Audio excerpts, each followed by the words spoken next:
Oh, para dun sa mga nagtatanong kung bakit magandang bukas ng fuel lid. Sumasagad, ang angat. Pag binuksan, nakaangat oh. Ayan, sagad sa angat.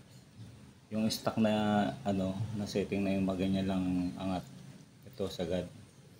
Gawin nyo, kung nakikita nyo yan, ilagay nyo yung spring dito sa labas. Kasi nakapasok yan doon sa butas eh. Nakapasok yan doon sa butas. May butas dito yan. Yan sa loob. Ito nakapasok yan doon.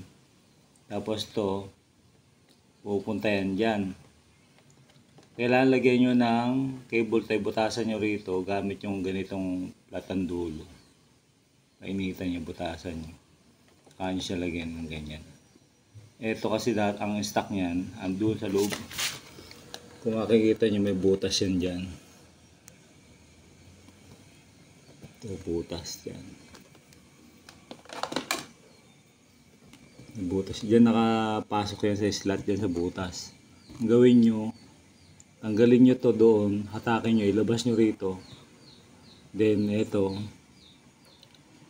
kasi ano yan, yung spring tension tataas kasi nilabas mo to eh, mababanat siya lalo. Itong babang platano ng spring, papasok yan doon kasi spring tension tumaas eh. Gawin nyo, butasan nyo rito, saka nyo lagyan ng cable tie, ilock nyo yun dyan para gumanda ang bukas ng spring tulad nyan. Tulad nyan, taas na siya. Dati ganyan lang yan, malamya. Ito maganda, bukas na bukas.